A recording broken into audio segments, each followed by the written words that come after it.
마지막 토론하신 금융위 홍상무님 발표에 대한 토론에 대한 답변을 좀 드리겠습니다. 그 15% 초과 의결권 행사는 사실 이게 연역적인 취지가 되게 애매하거든요. 법문안에 어디 자료에 입법 자료 안 나와 있어요. 제가 이제 추측해 보면 우리가 이제 금융기관의 자회사 허들이 이제 15%이고 거기에서 추론이 된 것 같긴 한데. 이게 사실은 우리가 이제 가압승계로 넘어오게 되면서 기업 오너들이 주식 맡기면서 증권사 보고 알아서 하라고 신탁회사 보고 알아서 하라고 하지는 않거든요. 그래서 일본은 어떻게 돼 있냐면 의결권을 위탁자로부터 지시받아서 수탁자가 행사를 해야 되는데 지시를 받아 행사하는 신탁, 그게 수탁자 재량 신탁이 아니라 위탁 지시를 받게 되면 그 자회사 조건에서 예외를 둡니다. 그게 합리적이죠. 그래서 이제 그런 방식으로 하면 우리도 충분하게 가능하다 이렇게 보고 있고요. 그 전세 담보 대출 관련해서는 기본적으로 신탁이 보통 이제 지금 하게 되면 상속 신탁은 자익 신탁이죠. 내가 소유권을 신탁사에 넘기지만 수익권을 내가 가지고 있는 거예요. 그래서 수익권 담보로 대출해 주면 돼요. 신탁 재산이 아파트가 수익권으로 변경된 거기 때문에 수익권만 잡고 있어도 되는 거죠. 그래서 결국 이제 보증보험 제도의 약관을만 수정해도 이 부분은 충분히 가능한 것으로 보이고요. 그다음 종합재산신탁은 결국은 이제 우리가 뭐 저소득층이나 일반 대중으로 봤을 때 가지고 있는 주택과 예금, 그다음에 뭐 금융자산 이렇게 이제 가지고 있는 가계를 상정해서 우리가 수탁을 받게 되면 그게 이제 종합재산 하나의 신탁계약 안에 복수 유형의 자산이 들어가게 되는 구조인 거죠. 그게 바로 이제 우리 치매 신탁이든 뭐 유언대공 신탁이든 재산보호 신탁이든 장애인 신탁이든 다 해당될 수 있는 문제이거든요. 그래서 그럼 결국 이제 이런 데서 결국 그게 종합재산 신탁인데 금전의 운용 방법은 지금 자본시장법 체계로 통제를 하시면 돼요. 금전에 주식을 담게 되면 주식 담는 거에 따른 이 투자권유 규제를 그대로 받으시면 되죠. 계약 체결할 때 돈이 들어오지만 운용 시점에 그렇게 처리하면 되거든요. 아무런 문제가 없게 되는 그런 구조인 거고요. 여기서 좀 더 나아가면 예를 들면 뭐 3억 있으신 분 100분이 신탁을 했어요. 그 중에 그 뭐 금융자산 2천만 원씩 쭉 있거든요. 그걸 1대1로 관리한다는 건 사실 불가능해요. 신탁 보수가 엄청 높아지겠죠. 그거를 1,000만 원짜리를 100명 걸 모아가지고 10억을 만든 다음에 하나의 자산으로 운용하는 거예요. 이게 이제 자금의 풀링, 집합 운용인데 현행 규제 체계는 이제 과거에는 안 그랬는데 2004년부터 이제 바꿔가지고 풀링 되는 거는 신탁을 하지 마라, 펀드만 해라 이렇게 이제 아마 전 세계적으로 이렇게 직관적으로 규제를 월을 천 건 아마 우리나라밖에 없는 걸로 알고 있는데요. 그렇게 막아버린 거죠. 그래 막는 게 합리적이냐? 합리적일 수가 있죠. 정책적으로. 근데 복지신탁 영역으로 들어와서 보게 되면 일반 대중들이 1천만 원, 500만 원 넣는 이 재산 가지고 개별적으로 맞춤형 운영하라는 건 불가능하거든요. 그리고 그렇게 돈을 이렇게 모아가지고 집합 운용으로 구조로 가더라도 펀드를 잠탈하거나 그런 구조가 안 나오죠.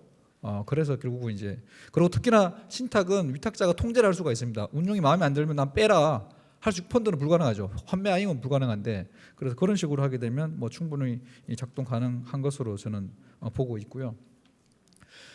재신탁은 사실은 업무 위탁과는 조금 다른 측면이 있는데 지금 현재 금융위가 2012년부터 이제 본질 업무 위탁 금지와 재신탁을 계속 같이 동일한 선상에서 지금 보고 있는데 재신탁은 사실 소유권을 아예 제3자한테 넘겨놓고 그 제3자가 라이센스 가지고 있는 부동산 신탁회사예요. 그럼 결국 가계 기준으로 아파트하고 금융을 맡겼는데 금융은 신탁회사 잘 운영하니까 신탁회사 하고 아파트에 대한 부분을 부동산 전업신탁사에 맡길 수 있다. 예를 들면 그러면 이제 전업신탁사들은 그 아파트를 여러 채를 모아서 관리할 수 있잖아요. 그런 식으로 하는 게 재신탁인데 재신탁이 왜 문제가 되느냐? 문제가 될 게 없죠. 업무 위탁을 제한시키는 이유는 결국은 이제 라이센스 잠탈 이슈가 있는데 재신탁 수탁자도 사실은 신탁업자예요. 그리고 금융기관 신탁회사보다 부동산 전업신탁사들이 훨씬 부동산에 대해서 잘 아는 거죠. 그러니까 투자 보호에도 전혀 문제가 안 되는 거죠. 그래서 이걸 안 할 이유는 없다라고 저는 일단 보고 있고요.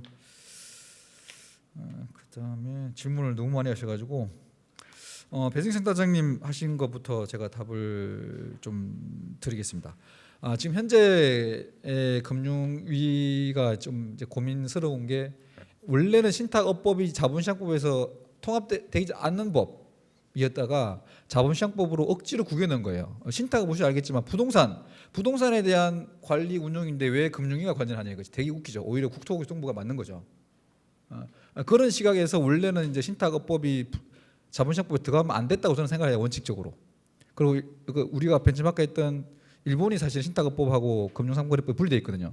네, 그런 식으로 원래 돼야 되는데 지금 뭐 자본시장법이 흡수가 돼서 지금 안에 들어와 있는 구조인 건데 그럼 다시 또 떼내야 되느냐?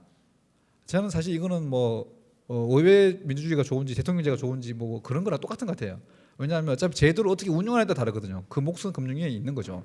금융위가 얼마나 자본시장법 안에 있어도 부동산 신탁은 부동산 고유의 속성으로 규제를 하면 되는 거고 그 중에 금전을 운영하는 거는 기존의 금융감독원의 시각에서 금융위 시각에서 관리하면 되는 거예요. 근데 그거를 하나의 법안에 놓고 보니까 이게 가서 헷갈리는 거예요. 우리가 예를 들면 상속자 주식 가지고 있는 사람이 유언대응 신탁을 맡기는데 이거 투자 설명서를 받아야 된다는 거예요. 이 사람 원래 본인이 가지고 있던 주식이에요. 그걸 맡기는데 왜 뭐 투자 권유 규제가 적용되냐 이거죠. 되게 웃기는 현상들이 발생하고 있거든요. 그런 것들을 운영의 묘미와 명확하게 가이던스를 줘서 그런 거 빼라 이거예요. 부동산 수탁 받는데 왜 투자 설명을 해야 되느냐? 가지고 있는 회사를 맡기는데 그것도 사실 말이 안 되거든요. 그걸 명확하게 가이던스를 줘가지고 금전의 운용 빼고는 나머지는 다 완화시켜주면 자본시장법 안에 있으면 무관해요. 그런데 자본시장법의 그 기본 틀인 금융을 운용하면서 투자 손실이 발생할 수 있다는 전제하에서 바라보시던 분이 머리를 두 개로 쪼갤 수가 없는 거죠. 그게 항상 계속 헷갈리는 거고 실무도 헷갈리는 거죠. 그래서 결국은 이제 업법 분리도 하나의 좋은 방법이긴 하지만 너무 큰 틀의 변화이기 때문에 저는 뭐 단기적으로는 현행 자본시장법 체계 하에서 명확하게 규제의 가이던스를 주고 10년, 20년 장기적으로 봤을 때는 신탁업법을 다시 분리하느냐 이거는 별개의 문제로 좀 보시는 게 맞을 것 같고요. 보험 청구권 신탁은 배정센터에서 말씀하신 것처럼 두 가지 방법이 있어요. 예를 들면 고령자가 우리한테 금전 신탁을 맡기고 우리가 보험사하고 보험 계약을 체결하는데 보험 계약자의 지위에 신탁 회사가 들어가는 거죠. 이건 사실 이제 법을 공부하는 사람 입장에서는 상당히 부담스러운 거죠. 우리 신탁 회사일 뿐인데 왜 보험 계약자가 되느냐. 그런 구조라서 아마 실제적으로 일본 같은 경우는 사실 그 방식이 아니라 고령자가 보험 계약을 체결하고 돌아와서 신탁회사에 신탁계약을 체결하는 거예요. 그리고 보험 수익자를 신탁회사로 만들고 그러면 보험 기간 동안은 보험회사가 재산을 운용하다가 보험 사고가 발생해서 보험금이 신탁회사에 돌아가신 분 계좌로 꽂히는 거죠. 그럼 그때부터 상속 신탁이 작동되는 그런 구조로 해서 아주 합리적으로 설계했어요. 요거는 사실 우리나라에서 작동하기 좀 편한 건데 신탁회사가 보험 계약자에 지위돼 간다. 그럼 보험금 납입 의무도 우리가 부담해야 되느냐부터 해서 복잡한 이슈들이 생기거든요. 그래서 조금 쉬운 방법부터 우리 진행하자라고 해서 저는 보험 청구권 양도 방식의 신탁이 현실적이지 않나 이렇게 지금 보고 있고요.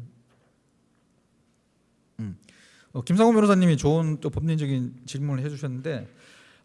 우리가 지금 그 상법에서 의결권과 경제적 권리를 분리시키지 말라는 취지는 상법이 추구하는 단체법적인 역할. 그러니까 회사 입장에서 이 사람이 주주가 누군지 모르면 안 되잖아요. 의결권을 누구한테 줘야 되고 배당 청구권 누가 줘야 안 되잖아요. 근데 신탁을 해놓게 되면 회사 주주 명부에 신탁회사가 들어가기 때문에 의결권 분리 문제가 회사 단위는 없어요. 전혀 없습니다. 그래서 이거를 가지고 뭐 의결권 분리 이슈와 동질화 시키는 거는 사실은 실무를 정확하게 조금 인지를 못하신 거 아닌가 싶어 생각. 김상훈 변호사님 말씀하시는 게 아니고 질문하시니까 그런 주장하시는 분들이 있어서 그런 거고. 그래서 결국 회사 입장에서는 신탁회사가 바라보면 돼요. 주주 명부에 신탁회사가 잡히기 때문에 그 신탁회사의 의결권을 행사를 받으면 되고 배당금이 나오면 신탁회사로 넣어주면 되는 거죠. 그 뒷단의 문제는 신탁계약의 영역입니다. 그래서 뭐 그런 방식으로 작동하는 게 일본의 가압승계 지원 신탁 구조이고 저는 상법상 문제는 전혀 없다고 보고 있습니다. 그리고 그 15% 초과 의결권 행사는 아까 전에 좀 설명을 좀 드렸고요. 유류분 사전 포기. 일본은 가압승계 지원 신탁에서 유류분을 사전 포기를 하는 거에 전제로 가정법원의 허가와 그다음에 우리나라 산자부 같은 그런 관청의 신고 등록 인가 사항으로 이렇게 돼 있습니다. 그런 식으로 해서 억지로 팔비 틀어가지고 유류분 포기약서를 쓰게 만드는 그거를 제도적으로 보완을 했습니다. 아주 현명한 방식으로 보고 있고요. 우리도 만약에 그렇게 된다면 가정법원 허가 정도를 넣어주시면 가정법 판사 앞에서 너 진짜 유류분 포기한 거 맞니? 이렇게 확인해 보는 거죠.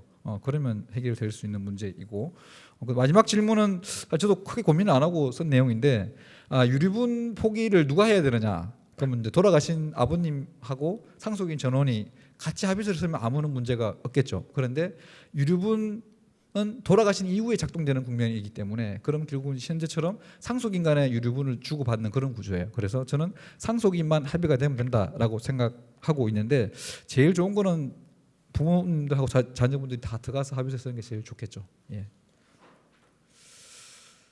그 오상민 변호사님 토론에 대한 발표를 재신탁은 아까 전에 제가 좀 말씀을 드린 것 같고요. 재신탁이 필요한 이유는 그렇습니다.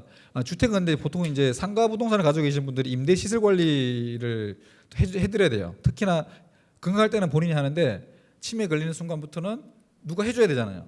그걸 우리 금융기관 신탁사가 받아서 하기에는 너무나 좀 어려운 작업이죠. 그래서 그거를 부동산 전업 신탁사에 맡겨서 갈 수 있는 그런 재신탁이 좀 필요하다는 말씀을 드리고, 아파트도 뭐 실제적으로 필요하면 여러 채를 모아서 한꺼번에 그 부동산 전업 신탁사가 하는 게 맞고, 일본의 재신탁도 대부분 부동산인 것으로 알고 있습니다.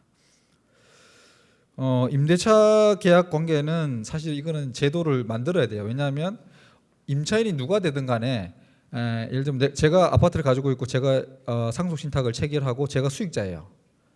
그리고 제가 집이 두 채라서 한 채를 임대를 놓고 싶은데 임대를 놓는데 임차인 보호 문제거든요. 임차인이 우선 변제권을 받느냐의 문제인데, 소유자는 신탁회사로 돼 있고 임대 계약 주체는 수익자가 겸 위탁자 겸 수익자가 되는 거죠. 그럼 그게 현행 주택임대차보호법에 어떻게 해석이 되느냐 이거죠. 그래서 그럼 결국은 법무부가 해석을 깔끔하게 해주든가 실질로 봐서, 아니면 임대차보호법을 개정해서 뭐 이러이러한 신탁을 하는 경우에는 위탁자가 임대차 계약을 체결하더라도 우선 변제권을 부여한다, 수익자 기준으로 이렇게 해결하면 깔끔하게 해결이 될 것 같습니다. 그리고 수익자 명부 변동 상황 명세서는 조금은 귀찮긴 하지만 필요하면 하셔도 제가 보기에는 뭐 가족신탁 활성화에 큰 문제 부담은 안 될 것으로 보이고요. 그러면 이상으로 토론에 대한 제 발표를 마치겠습니다. 감사합니다.